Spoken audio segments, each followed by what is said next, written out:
भाइयों बहनों, मैं इस अवसर पर नेताजी श्री मुलायम सिंह जी को विनम्र श्रद्धांजलि भी अर्पित करता हूं।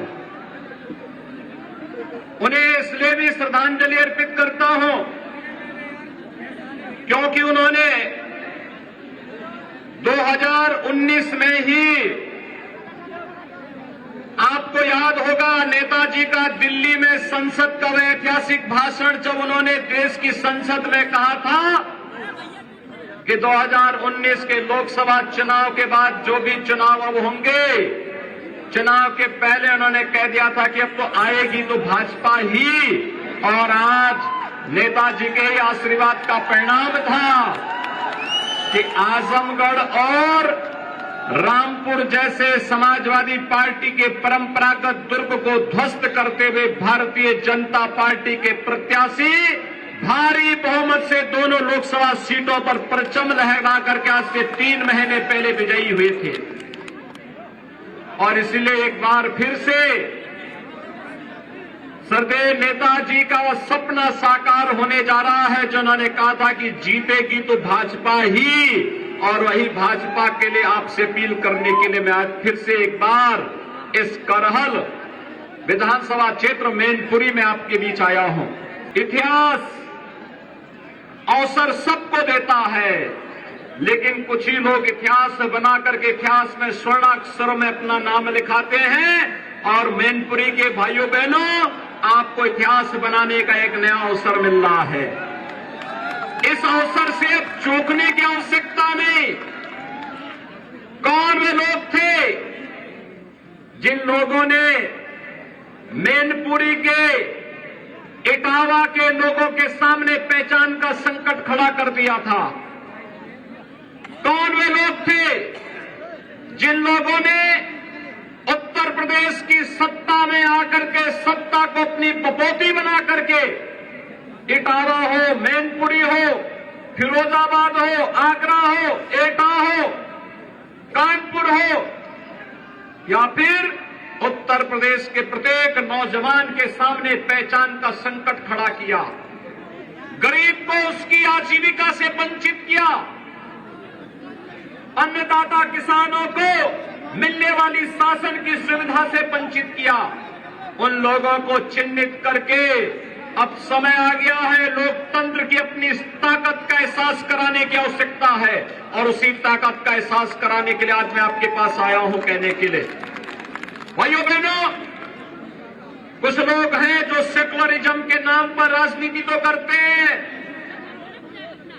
बड़े बड़े नारे लगाते हैं, अपने को समाजवादी कहते हैं, लेकिन वास्तविक चरित्र उनका केवल परिवारवाद का है। वे परिवारवाद से कभी उभर नहीं पाए हैं। सब कुछ परिवार को चाहिए। राष्ट्रीय अध्यक्ष भी परिवार का, मुख्यमंत्री भी परिवार का, राष्ट्रीय महासचिव भी परिवार का, सांसद भी परिवार का, ब्लॉक प्रमुख भी परिवार का, विधायक भी परिवार का। परिवार के दायरे से बाहर कोई नहीं निकल पाता है। उन लोगों से ऊपर उठ करके भारतीय जनता पार्टी ने, आपने देखा होगा 2014 में प्रधानमंत्री मोदी जी ने जो मंत्र देश को दिया था, वास्तव में जो मंत्र है सबका साथ और सबके विकास का, जिसमें विकास सबका, भेदभाव किसी के साथ नहीं, लेकिन तुष्टीकरण किसी का नहीं। भाइयों बहनों, यही वह मंत्र है जो लोक कल्याण का माध्यम बन रहा है, जो प्रत्येक नागरिक के जीवन में परिवर्तन का कारक बन रहा है, जो प्रत्येक नागरिक के जीवन में उनके स्वावलंबन का आधार बन रहा है। आपने देखा होगा, अगर किसी व्यक्ति, समाज, पार्टी की कसौटी की परीक्षा लेनी हो तो संकट के समय जो आपके साथी हो वही सच्चे साथी हो सकते हैं। कोरोना कालखंड इसका ऐतिहासिक उदाहरण है। भाइयों बहनों, कोरोना कालखंड में आपने देखा होगा, फ्री में टेस्ट, फ्री में उपचार, फ्री में वैक्सीन और फ्री में राशन देने का काम भी किया। मैं आपसे पूछना चाहता हूं, आपके विधायक यहां कोरोना कालखंड में यह हालचाल लेने के लिए आए थे क्या? आएंगे भी नहीं, क्योंकि उनको आपके पास आने की फुर्सत ही कहां। अपनी मित्र मंडली से जब फुर्सत हो तो आपका हालचाल ले, उनको तो वहीं से फुर्सत नहीं होती होगी। इसलिए भाइयों बहनों, आएंगे भी नहीं और उनकी स्थिति यही है, कभी नहीं आएंगे आपका हालचाल लेने के लिए। संकट के समय आपके साथ खड़े नहीं हो सकते। वहां तो केवल और केवल आपको इमोशनल रूप से मैनपुरी को एक बार फिर बहकाने के लिए आ रहे हैं। लेकिन भाइयों बहनों, राजनीति इमोशनल विषय नहीं हो सकता। ये इमोशनल हमें कॉमन मैन के प्रति होना चाहिए। जिसके पास आवास नहीं उसको आवास मिलना चाहिए, जिसके पास शौचालय नहीं उसको शौचालय मिलना चाहिए, जिसके पास रोजगार नहीं उसको रोजगार मिलना चाहिए, जिसको सुरक्षा की आवश्यकता उसको सुरक्षा मिलनी चाहिए। लेकिन भाइयों बहनों, समाजवादी पार्टी की सरकार 4-4 बार थी, इनके अपने बड़े बड़े बंगले बन गए, लेकिन मैनपुरी इटावा के गरीबों के मकान नहीं बन पाए।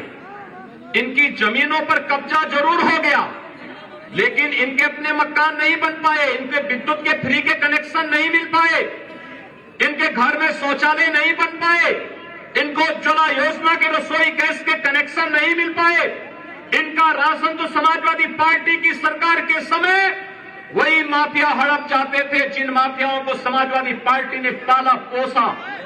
लेकिन भाइयों बहनों, आज मैं कह सकता हूं, प्रधानमंत्री मोदी जी के आने के बाद हर गरीब को बिना भेदभाव के आवास की सुविधा उपलब्ध हो रही है। और मैं फिर एक बात तो कह सकता हूं, हमने अब तक प्रदेश में 45 लाख गरीबों को एक आवास उपलब्ध कराया है। 10 लाख आवास हमारा तैयार है जो हम देने जा रहे हैं गरीबों को। और फिर मैं इस बात को कहता हूं, हर गरीब को एक आवास फिर रखने के लिए उपलब्ध कराएंगे। हमारे लिए उसमें कोई जाति मत मजहब नहीं। उत्तर प्रदेश का नागरिक होगा, उसके पास सिर ढकने के लिए अपना आवास होगा। हर गरीब के घर में शौचालय होगा, हर गरीब को विद्युत के निःशुल्क कनेक्शन मिलेंगे, हर गरीब के घर में रसोई गैस का कनेक्शन भी होगा, हर गरीब को राशन की सुविधा का लाभ भी मिलेगा और बिना भेदभाव के उत्तर प्रदेश के हर नौजवान को नौकरी और रोजगार की गारंटी भी मिलेगी। अब ये महाभारत के जो रिश्ते नौकरी निकलते ही वसूली पे निकल पड़ते थे, कोई चाचा है, कोई भतीजा है, कोई कुछ और बन करके निकल पड़ते थे, नौजवानों के जीवन के साथ खिलवाड़ करते थे। भाइयों बहनों, ये सिलसिला प्रदेश के अंदर बंद हो गया है।